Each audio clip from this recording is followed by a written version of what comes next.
Hearthstone has seen a lot of new different interesting and fun and powerful cards over the years, but it's not very often we get an entirely new class as well. And now with the Death Knight class joining the fold, we've got some stuff to go over. My name is Ethan with The Gamer, and today we take a look at each card introduced into the Return to Naxxramas mini set. So today we take a look at each card introduced in the Return to Naxxramas mini set, which is Hearthstone's most recent addition to the standard constructed version of the game. This list is broken down by cards for each class, so let's get into it and start with the Death Knight cards. First, we have Frost Queen Sindragosa, which is a legendary undead dragon minion, 7 cost 6/6 with Colossal +2, and it has the ability of after an enemy is frozen, destroy it. And then Sindragosa's wings are a 1 cost 2/1 with Rush that have freeze any character damaged by this minion. Next up is Rhymescale Siren, a common undead Naga minion. It's a 3 cost, 1 frost rune, 2/3, with the battle cry, if you've cast 3 spells while holding this, freeze 3 random enemy minions. Next up is the Construct Quarter, which is a rare location at 3 mana, and with this, you can destroy a friendly minion to summon a 4/5 undead with Rush. Out of these cards, the only ones we can really see making its way into Death Knight is the Construct Quarter, because it synergizes extremely well with the class hero power.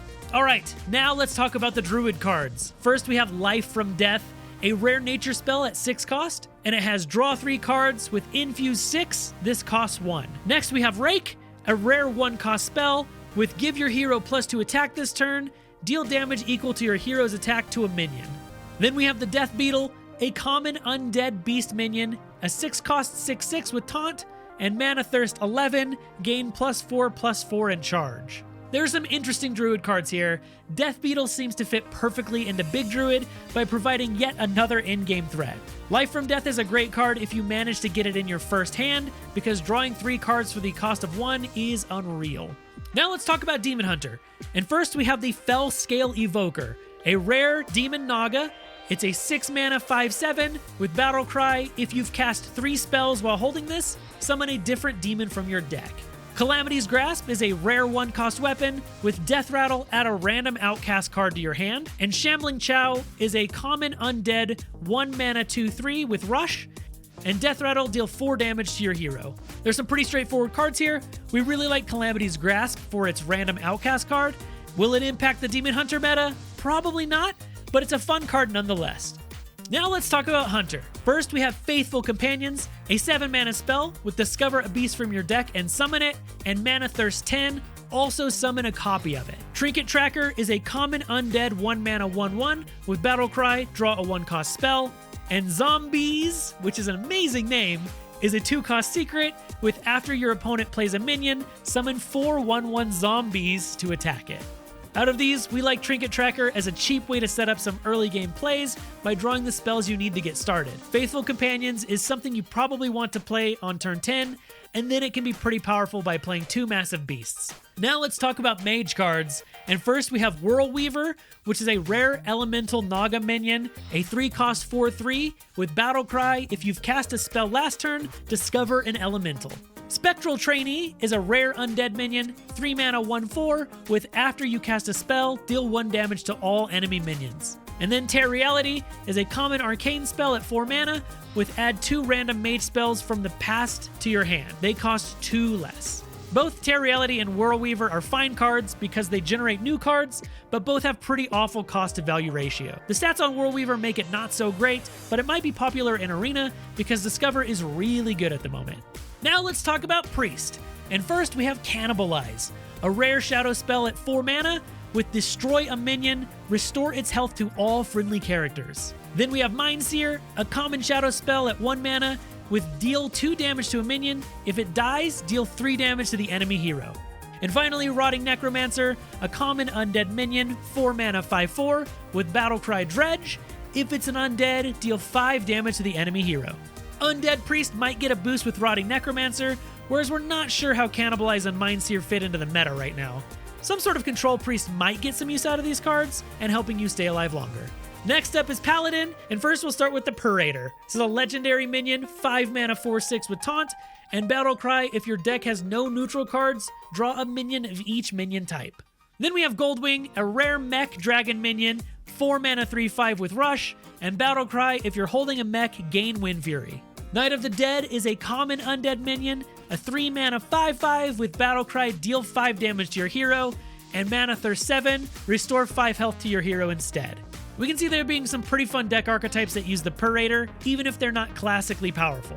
As for Knight of the Dead, this is a high-tempo card that has payoffs later in the game. We really like the flexibility that the new Mana Thirst mechanic brings to cards like this. Now let's talk about Rogue, and first we have the Stitched Creation. This is a rare undead minion, 3 mana 1/1, combo gain +2/+2, infuse 2, gain +3/+3, and Mana Thirst 8, gain +4/+4. Jolly Roger is a common undead pirate that's a 1 mana 1/3, with after your hero attacks, summon a 1/1 undead pirate, and Ransack is a common spell at 0 mana, with deal 1 damage to a minion. If you've played a card from another class this turn, deal 4 damage instead. Stitched Creation is one of our favorite cards from this entire set, mostly because it really demonstrates the flexibility of the fun mechanics like combo, infuse, and Mana Thirst. Having this flexibility throughout the game to play this card with a variety of different power levels is an interesting step for Hearthstone, and one we hope to see repeated in the future. Now we talk about Shaman, and first we have Cold Storage, a rare frost spell at 1 mana with freeze a minion, add a copy of it to your hand. Frostfin Chomper is a rare elemental murloc, which is a 3 mana 2/3.